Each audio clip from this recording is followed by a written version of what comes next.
Yo, what is up YouTube? Welcome back to another video. So for today's video, I want to address a subscriber comment. So I got a comment from Noah Quill asking lower back pain when doing deadlifts, squats, aka form vids. So I think he's asking is he wants some form videos. I hope, because that's what I'm gonna make today. I'm gonna show you my progression to fixing my squat, and maybe this can help you out to fix your squat. I'm not going over deadlift today in this video, but if that's something you're interested, I could definitely be open to make something like that in the future. I'd just like to address that I made a video kind of like this, and this is a continuation building upon my previous video when I had like 200 subscribers. So let's get to this commentary already.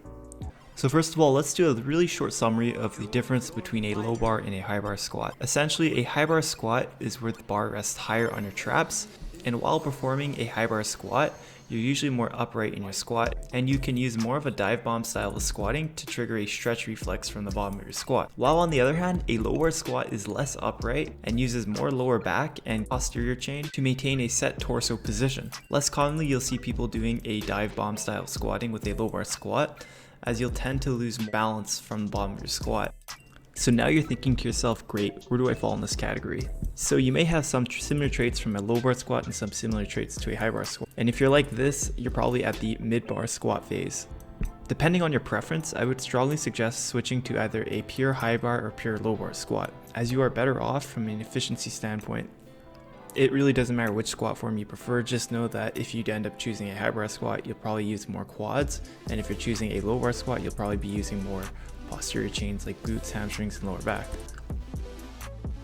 So now we're going to talk about torso position. So taking a slow-mo view of my side profile with the first video of me squatting, I am using a mid-bar squat. You can see I start off extremely erect, kind of like a high bar squat, and as I transition throughout my squat, I slowly end up into a low bar squat position.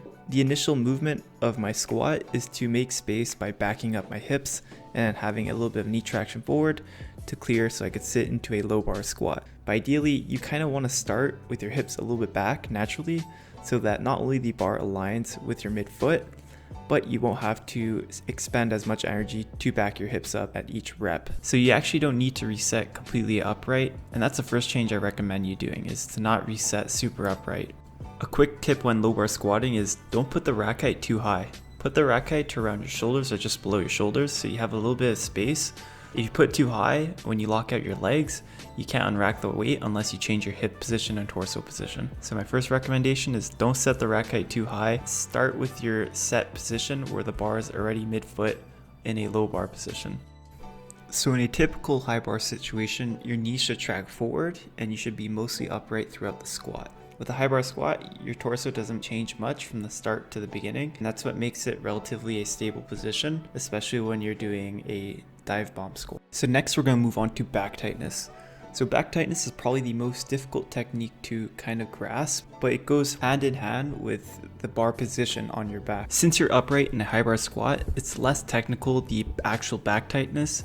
A couple things you want to make sure you have in check when you're getting back tightness on a high bar squat is that you're imagining you're pinching your rear delts together and that the bar is nice and high above your traps or right on your traps, and that you are driving your elbows down, kind of like you're sticking your chest up to kind of stay as upright as possible.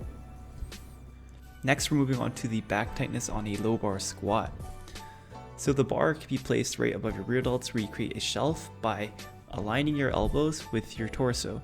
Assuming your torso is correctly in position, the bar should find a comfortable midfoot placement if you're to look at a side profile of your squat. You want to be particular with your elbow placement, as if you have your elbows flared way too high behind you, you risk the ability to pancake your squat and to lose balance at the bottom of your squat. On the other hand, if you have your elbows too far under you, you'll lose your shelf and you'll end up dumping the weight behind you. So personally, I like my elbows aligned with my torso. So now let's move on to the final part, talking about stance, butt winking, and depth. First, let's address the terminology butt winking.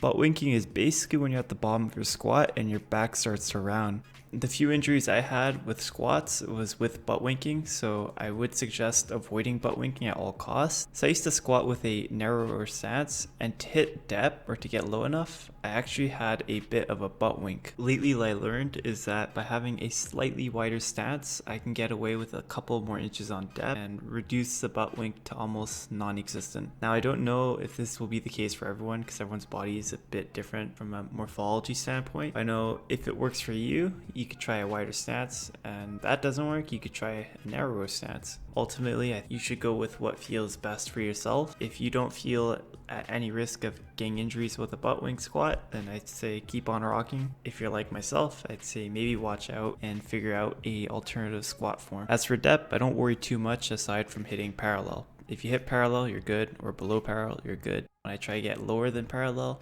I tend to expose myself to a greater butt wing, so it's just not worth the risk of re-injuring my lower back. So that's about it. I hope you enjoyed this video. Like this video, subscribe. Peace out.